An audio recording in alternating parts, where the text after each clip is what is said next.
हम बात करने जा रहे हैं राहु और केतु की। जी हाँ, राहु और केतु ने परिवर्तन किया है 18 मई को और ये 18 महीने तक रहने वाला है। देखिए, राहु और केतु जो ऐसे दो ग्रह हैं जो दोनों एक साथ परिवर्तन करते हैं, और एक और चीज इनके लिए खास होती है कि ये हमेशा एक दूसरे के सामने रहते हैं, 180 डिग्री पर रहते हैं। यानी जब राहु परिवर्तन करते हैं तो ही केतु भी परिवर्तन करते हैं, और इनका जो चेंज है एक दूसरे के सामने होता है और हमेशा साथ साथ होता है। देखिए, राहु और केतु हमेशा 18 महीने के लिए यानी लगभग 1.5 साल के लिए एक ही राशि में रहते हैं। यानी शनि तो 2.5 साल रहते हैं, पर राहु और केतु भी कोई कम नहीं है। इनका जो समय है, जो इनका स्पैन है टाइम का, वो भी काफी लंबा होता है।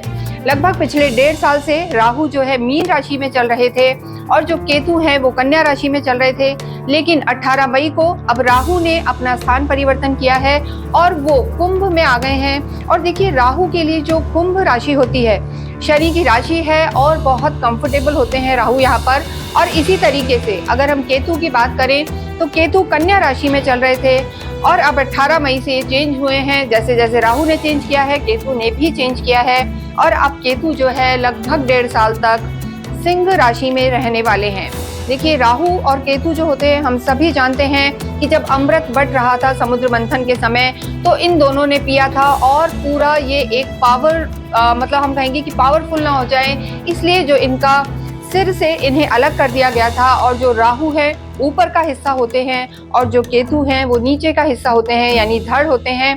तो इस तरीके से इन्हें छाया ग्रह माना जाता है। यानी राहु और केतु पूरी तरीके से प्लैनेट्स नहीं माने जाते, इन्हें छाया ग्रह माना जाता है। और जहां जहां राहु केतु होते हैं, यानी राहु अभी शनि के साथ रहेंगे तो वो शनि जैसा ही प्रभाव देंगे, और केतु सूर्य के घर में आए हैं तो डेफिनेटली जिस घर में ये लोग रहते हैं उसी ग्रह के अनुरूप फल देते हैं। तो देखिए, राहु और केतु एक बहुत बड़ा ट्रांजिट माना जाता है, और हम देख रहे हैं कि जैसे अभी विश्व के हालात बने हुए हैं, हर तरफ लड़ाई है, चाहे हम रशिया यूक्रेन की देखें, चाहे इंडिया पाकिस्तान की देखें या इजराइल गाजा की देखें, तो ओवरऑल एक राहु और केतु जब भी गोचर में आते हैं या जब भी स्थान परिवर्तन करते हैं तो कुछ ऐसा माहौल हो जाता है, क्योंकि कहीं ना कहीं राहु केतु जो हम कहेंगे एडी से रिलेटेड है, वेपन से रिलेटेड है, टेक्नोलॉजी से रिलेटेड है। तो इस तरीके से जो इनका प्रभाव है पूरे विश्व पर हमें दिखाई देगा। लड़ाइयाँ बढ़ सकती हैं और घर गृहस्थी में भी हम कहेंगे कि थोड़ा सा कलह का वातावरण रह सकता है। लेकिन इसका मतलब ये नहीं है कि सभी के साथ ऐसा होगा। किसी राशि पर ये अच्छा प्रभाव देंगे और किसी राशि पर ये खराब प्रभाव देंगे। तो देखिए, जो राहु है, जो हमने बताया कि ऊपर का हिस्सा होते हैं, यानी दिमाग, जिसे हम सिर का हिस्सा कहते हैं, बहुत ज्यादा चालाकी होती है राहु में। डिप्लोमेसी अगर हम कहें किसी व्यक्ति में होती है तो डेफिनेटली राहु डोमिनेटिंग कैरेक्टर होता है। और केतु जो है माइंडलेस प्लैनेट है। केतु की स्थिति ऐसी होती है कि सिर्फ धड़ है उनके पास, तो सोचने समझने का कार्य केतु नहीं कर सकते।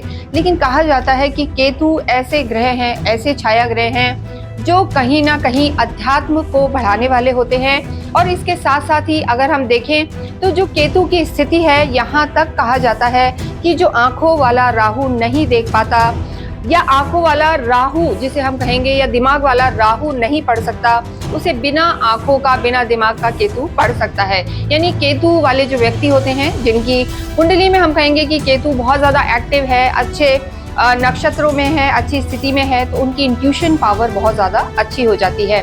तो देखिए, राहु और केतु दोनों ही ऐसे प्लैनेट्स हैं, अगर किसी की भी राशि में हो, कहीं भी गोचर कर रहे हो, और ऐसा व्यक्ति अगर सात्विक बुद्धि रखता है, गिवर जो कहते हैं ना, देने वाला होता है, डोनर होता है, तो राहु केतु का ये गोचर किसी को भी परेशानी नहीं देगा। लेकिन राहु वाले थोड़े से ऐसे होते हैं कि सब कुछ ले लो, और केतु ऐसा होता है कि सब कुछ दे दो। तो इनका जो प्रभाव है, इनका जो परिवर्तन है, आप सभी की राशि पर कैसा पड़ेगा यहाँ पर हम देखेंगे। और जैसा हमने आपको बताया कि राहु और केतु जिसके साथ रहते हैं वैसा ही परिणाम देते हैं। मान लीजिए राहु शनि में आए हैं, यानी शनि की राशि में, कुंभ में आए हैं, और केतु जो है सूर्य की राशि में चलेंगे, यानी सिंह की राशि में रहेंगे पूरे 18 महीने। तो केतु और जो राहु है ये अपने अपने प्रभाव तो देंगे ही, लेकिन शनि और सूर्य के भी प्रभाव देंगे। और शनि और जो सूर्य हैं ये आपस में अति शत्रु हैं। इसके अतिरिक्त अगर हम किसी भी राशि की बात करें तो जिसकी राशि में, जिसके ग्रह में ये मौजूद हैं, उस ग्रह से संबंधित या उस भाव से संबंधित ये फल जरूर देंगे। तो राहु और केतु एक बहुत बड़ा ट्रांजिट है जो कि 18 मई को हुआ है, 18 महीने के लिए रहेगा। इस वीडियो में हम बात करेंगे कि आप सभी की राशि पर इनका क्या प्रभाव पड़ने वाला है। अब हम इस वीडियो में बात करेंगे कैप्रिकॉर्न को लेके मकर राशि के लिए। मकर राशि के लिए राहु केतु का परिवर्तन कैसा रहने वाला है। जैसा हमने आपको पहले बताया है कि राहु जो होते हैं ऊपर का हिस्सा रहता है, यानी जिनकी कुंडली में राहु डोमिनेटिंग होता है, डोमिनेट करता है, वो लोग बहुत डिप्लोमेसी जानते हैं, बहुत हम कह सकते हैं कि तेज दिमाग के होते हैं, अपना काम निकालना उन्हें बहुत अच्छी तरीके से आता है। लेकिन अगर हम मकर राशि की बात करें तो देखिए, जैसे हमने आपको पहले बताया, राहु और केतु एक ही राशि में लगभग 1.5 साल तक रहते हैं, 18 महीने के लिए रहते हैं। और पहले ये लगभग 1.5 साल से मीन राशि में थे, अभी इनका परिवर्तन हुआ है 18 मई को, और 18 महीने के लिए ये कुंभ में रहने वाले हैं। साथ ही साथ केतु और राहु एक दूसरे के सामने रहते हैं, 180 डिग्री पे रहते हैं। केतु यहाँ पर इनके 8th हाउस में रहने वाले हैं। तो इस हिसाब से अगर हम देखें तो मकर पर इनका कैसा प्रभाव पड़ेगा, ओवरऑल कैसी चीजें रहने वाली हैं। मकर एक ऐसी राशि है जिसमें 7.5 समाप्त हो चुकी है, लेकिन यहाँ हम बात कर रहे हैं राहु केतु की। अगर 18 महीने के लिए हम देखें तो यहाँ पर अब इनके 2nd हाउस में, यानी जो धन का भाव होता है, कुटुंब का भाव है, वहां पर राहु रहने वाले हैं। साथ ही साथ केतु की जो स्थिति है अष्टम पे रहेंगे। लेकिन जो राहु और केतु हैं इनकी दृष्टियां भी मैटर करती हैं।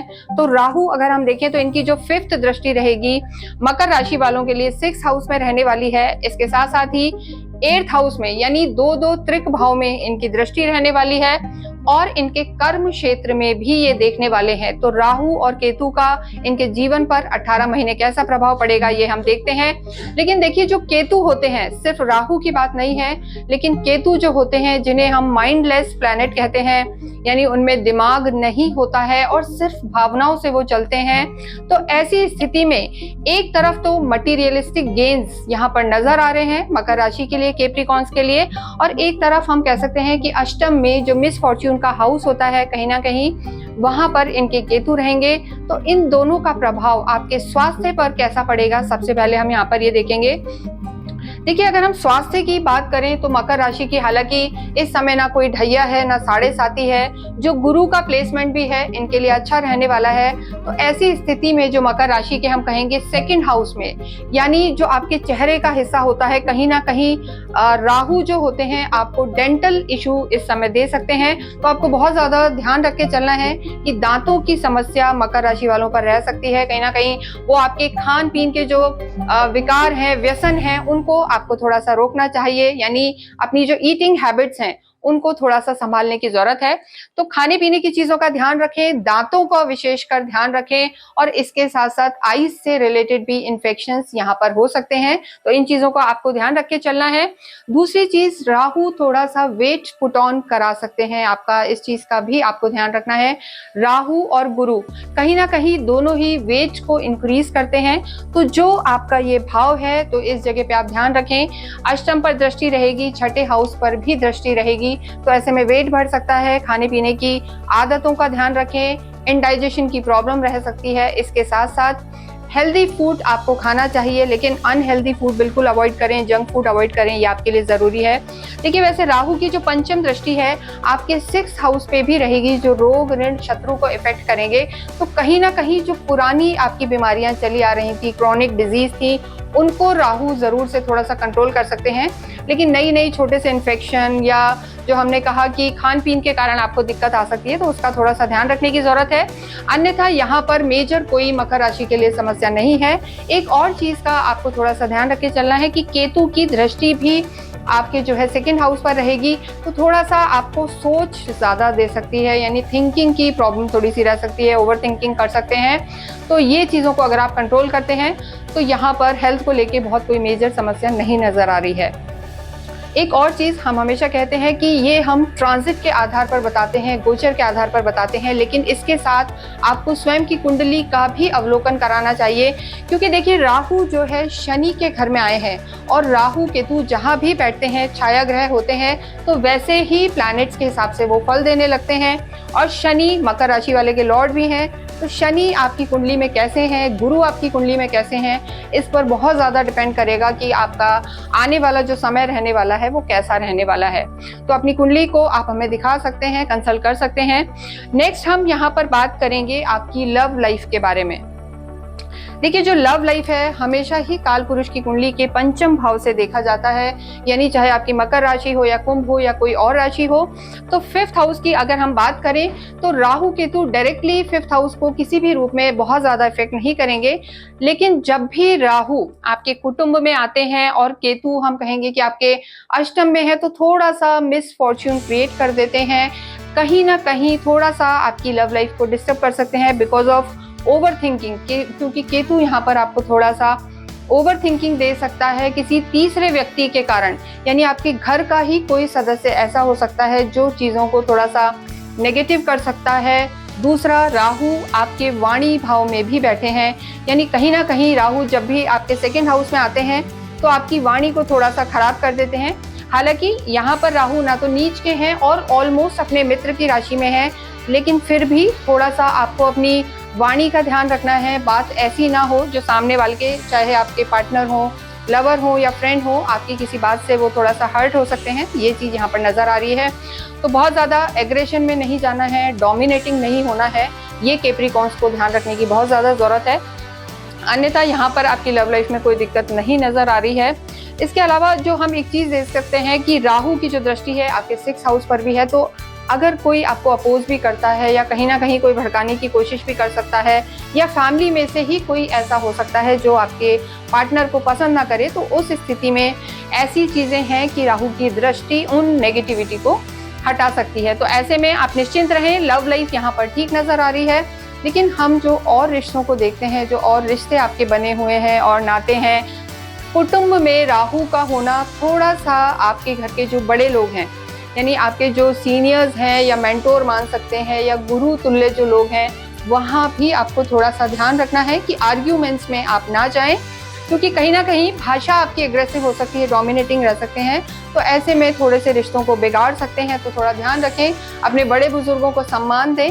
अदरवाइज थोड़ा सा आर्ग्यूमेंट्स की यहाँ पर गुंजाइश दिखाई दे रही है और वो आपके रिश्तों को खराब कर सकती है। इसके अतिरिक्त अगर हम देखें तो थोड़ा सा कंफ्यूजन्स भी आपके रिश्तों में यहाँ पर रह सकता है, जो आपके यंगर जो सिबलिंग्स हैं उनके साथ भी रह सकता है, जो आपके बड़े सिबलिंग्स हैं उनके साथ भी रह सकता है। तो थोड़ा सा आपके जो कजिन्स हैं, बहन भाई हैं, वहां पर थोड़ा सा बातचीत करते में आप ध्यान रखें। अन्यथा कैप्रिकॉर्न्स के लिए पूरा ही समय रिश्तों को लेके यहाँ पर ठीक रहने वाला है। लेकिन देखिए, यहाँ पर लगभग बहुत लंबा समय होता है, 1.5 साल का समय है। तो ऐसे में जो अभी सिर्फ राहु केतु के अलावा अगर हम देखते हैं तो मंगल भी बहुत अच्छी पोजीशन में नहीं चल रहे हैं।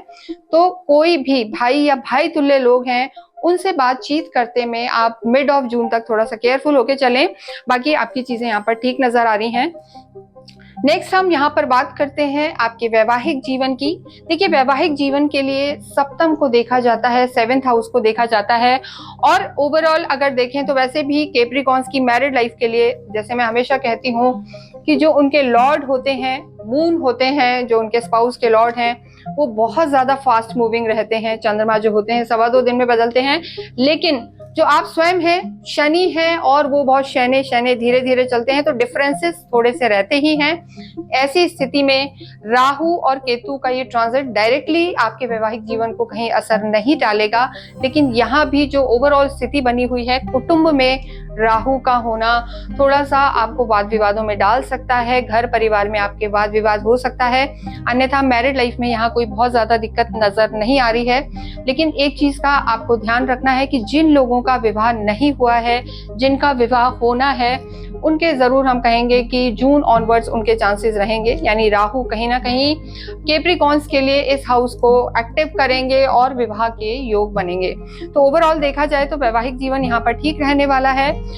आपकी जो स्थितियां बनी हुई हैं मेनली वो बस आपको थोड़ा सा विवादों में बचना है, आर्ग्यूमेंट्स को अवॉइड करना है, क्योंकि राहु थोड़ा सा ट्रिगर करते हैं चीज़ों को, और जो केतु हैं वो थोड़ा सा डिससेटिस्फेक्शन लेके आ सकते हैं। यानी सब कुछ होते हुए भी थोड़ा सा वैवाहिक जीवन में आपको ऐसा लग सकता है कि कहीं ना कहीं कुछ कमी है, तो ये स्थिति रह सकती है। तो इसके लिए आप हमारे साथ जुड़े रहें, हम आपको रेमेडीज बताएंगे कि क्या क्या फॉलो करें कि ये सब परेशानियां ना आए।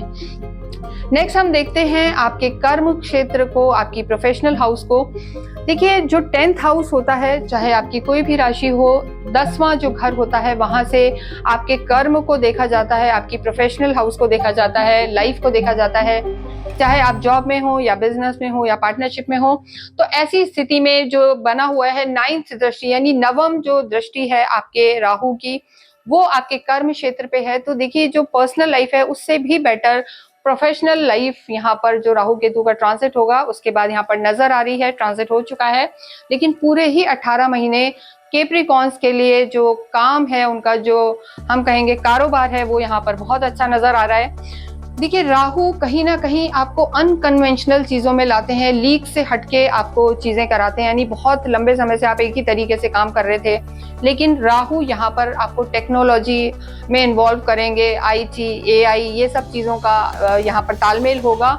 और डेफिनेटली जो स्मार्ट वर्क कहते हैं, राहु स्मार्ट वर्क कराएंगे आपको, तो कम समय में ज्यादा चीजें यहाँ पर मिलने वाली हैं। राहु जरूर जो हम कहेंगे कि एक्सपेंशन में भी आपको लेके जा सकते हैं, एक्सपेंशन हो सकता है काम का, और वो चीज़ यहाँ पर नज़र ही आ रही है। ऐसा हो सकता है कि कहीं कोई बाहर से आपको इन्वेस्टर्स भी मिल सकते हैं अगर अपने काम के लिए चाहते हैं। तो ये समय मकर राशि के लिए काम के हिसाब से बहुत अच्छा रहने वाला है।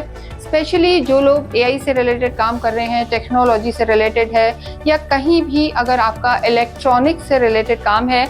इसके अलावा एक और चीज़ यहाँ पर खास है, जो डॉक्टर्स हैं और उसमें भी जो डेंटल डॉक्टर्स हैं, बीडीएस जिन्होंने किया है, उनके लिए ये समय काफ़ी अच्छा है, क्योंकि शनि, राहु और शुक्र तीनों ही आपको यहाँ पर बहुत अच्छा फल देने वाले हैं। तो टेक्नोलॉजी को इम्प्रूव करें, एडवांस चीज़ों में जाएं। और केप्रिकॉन्स होते भी हैं, वो बहुत अपने प्लान्स रखते हैं, जैसा हमने पहले भी बताया है। तो डेफिनेटली वर्क प्लेस आपका बहुत अच्छा रहने वाला है। जो लोग जॉब में हैं उनके लिए भी यहाँ पर जॉब को स्विच करने के चांसेस बने हुए हैं डेफिनेटली जून के बाद। तो ओवरऑल अगर हम देखें तो प्रोफेशनल लाइफ यहाँ पर बहुत बेटर रहने वाली है। राहु का 2nd हाउस में होना कहीं ना कहीं आपके पैसे को भी बढ़ाने वाला होगा। लेकिन देखिए एक चीज़ है, राहु थोड़े से अनएथिकल चीज़ों में आपको लेके जा सकते हैं, तो आपको ध्यान रखना है। स्मार्ट मनी नहीं लेना है, यानी स्पेक्यूलेटिव, क्रिप्टो या कहीं भी सट्टा, बैटिंग, इन चीज़ों को आपको थोड़ा सा अवॉइड करना है, वरना ये किसी आपको ट्रैप में फंसा सकते हैं। ये मकर राशि के लिए बहुत ज़्यादा ज़रूरी है। इसके अलावा देखिए केतु की भी दृष्टि रहेगी, तो केतु कहीं ना कहीं हम जैसे कहते हैं कि डिससेटिस्फेक्शन देते हैं, सब कुछ होते हुए भी आपको वो अतृप्त रखते हैं। यानी सब कुछ मिल गया फिर भी आपको एक संतुष्टि नहीं मिलेगी, आप और तो इस चीज को चाहेंगे तो ओवर एम्बिशियस बना देते हैं राहु और केतु। ओवर एम्बिशियस नहीं होना है, एम्बिशियस होना ठीक है, लेकिन ओवर एम्बिशियस होना यहाँ पर थोड़ा सा आपको दिक्कत दे सकता है, क्योंकि ये जो हाउस है और जो ये मिस फॉर्च्यून का हाउस है, अष्टम हाउस, ये कहीं भी आपको स्कैंडल्स में भी फंसा सकता है। केप्रिकॉन्स को ये ध्यान रखने की जरूरत है। इसके अलावा एक और चीज़ है कि यहाँ पर अगर आपने पीछे कोई भी गलतियाँ करी हैं तो वो भी यहाँ पर खुलने का समय केप्रिकॉन्स के लिए रह सकता है। कोई भी आपके स्कैंडल्स हो, एक्स्ट्रा मैरिटल अफेयर हो, वो सब यहाँ पर सामने आ सकते हैं। तो अपने गुरु को बलवान करें, और भी हम आपको रेमेडीज बताएंगे, तो इन चीज़ों का आप ध्यान रखें। अन्यथा यहाँ पर आपका पैसा भी बढ़ेगा और जो है हम कहेंगे फॉरेन से भी आपको फायदे हो सकते हैं। तो ओवरऑल आपको जो कहा जाता है कि राहु आपको फर्श से अर्श तक लेके जा सकता है, तो ये समय है केप्रिकॉन्स का। तो अच्छे से मेहनत करें, बस एथिकल रहें, ये आपके लिए ज़रूरी है। इसके बाद हम नेक्स्ट बात करते हैं स्टूडेंट्स के लिए समय कैसा रहने वाला है। देखिए स्टूडेंट्स की अगर हम बात करते हैं तो ज्ञान उनका डेफिनेटली बढ़ेगा। केतु का 8th हाउस में होना आपकी रुचि को बढ़ाएगा पढ़ाई में या और भी चीज़ों में। और कहीं ना कहीं अगर हम देखें तो आपकी ओवरऑल जो स्थिति बनी हुई है 5th हाउस की, वो अच्छी बनी हुई है। तो एजुकेशन के हिसाब से भी समय अच्छा है। लेकिन जैसे हमने कहा राहु आपके कुटुंब में है, तो ऐसे में थोड़ा सा पार्टी, मौज मस्ती, ये सब भी डिस्ट्रैक्शन स्टूडेंट्स का नज़र आ रहा है, तो उनको थोड़ा सा अवॉइड करें और फोकस करें, तो डेफिनेटली आपकी चीज़ें यहाँ पर बेहतर रहने वाली हैं। इसके अलावा हम यहाँ बात करते हैं आपके अध्यात्म की और आपके भाग्य की। देखिए वैसे तो आध्यात्मिक होते हैं, और जो 7.5 गई है उसके बाद काफ़ी आप पहचान गए हैं कि कौन अपना है कौन पराया, और भगवान से भी जुड़े हैं। तो यहाँ पर ओवरऑल हम देखते हैं कि जो राहु है वो तो उतना नहीं नज़र आ रहे कि आपको अध्यात्म से जोड़ेंगे, लेकिन केतु का 8th हाउस में होना जो अष्टम भाव होता है, ये कहीं ना कहीं केतु जो यहाँ बैठेंगे तो आपको अध्यात्म आपका बढ़ेगा, ज्ञान बढ़ेगा, और केतु वैसे भी मोक्ष और धर्म के कहीं ना कहीं हम कहते हैं कारक होते हैं। तो यहाँ आपका डिटैचमेंट की तरफ वो लेके जाएंगे, आपको वैराग्य की तरफ लेके जाएंगे, और राहु आपको मटीरियलिस्टिक वे में खींचेंगे। तो मकर एक ऐसी राशि है जहाँ पर योग और भोग दोनों का तालमेल नजर आएगा, और ऐसा होगा भी। तो धार्मिक यात्राएं यहाँ पर होंगी, पर बहुत ज़्यादा हम कहेंगे स्पिरिचुअलिज्म बढ़ेगा या बहुत ज़्यादा धर्म कर्म के कार्य करेंगे, ऐसा नज़र नहीं आ रहा है। लेकिन फिर भी धार्मिक यात्राएं यहाँ पर हैं, और ज्ञान आपका डेफिनेटली बढ़ सकता है, यानी शास्त्रों की तरफ रुचि आपकी बढ़ सकती है। क्योंकि जो 6th हाउस है और 8th हाउस है, त्रिक भाव, दोनों ही एक्टिव हैं, दोनों ही थोड़ा सा जो हम कहेंगे नॉलेज बढ़ाने वाले होते हैं। तो ऐसे हाउसेस पे एक्टिवेट कर रहे हैं राहु और केतु। तो ओवरऑल आपका धर्म यहाँ पर बढ़ेगा, ज्ञान बढ़ेगा, लेकिन अध्यात्म की तरफ रुझान थोड़ा सा कम है, क्योंकि राहु आपको माया में लपेट के रखेंगे। ये स्थिति यहाँ पर नजर आ रही है। आपके भाग्य की हम बात करें तो देखिए, जब राहु आपके अच्छे चलेंगे, कर्म भाव आपका एक्टिव होगा, और हम कहेंगे कि पैसा के बहुत सारे ऑप्शंस रहेंगे, तो भाग्य डेफिनेटली आपका बढ़ेगा। लेकिन कहीं ना कहीं आप लोगों को एक चीज़ का ध्यान रखने की ज़रूरत है, किसी भी एडिक्शन में भी ये केतु आपको डाल सकता है। केतु जब भी यहाँ होते हैं तो थोड़ा सा नेगेटिविटी की तरफ भी ले जाते हैं, आइसोलेशन में भी ले जाते हैं। तो कर्म तो आप करें, लेकिन अगर आप किसी रॉन्ग डायरेक्शन में जाएंगे तो भाग्य ज़रूर आपका कमज़ोर हो सकता है।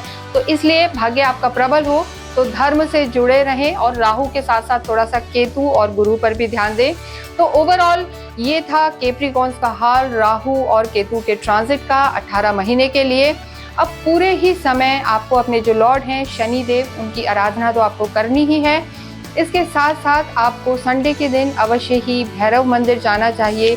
भैरव नामवली का पाठ, यानी भैरव के नाम का जाप और पाठ आप अवश्य करें।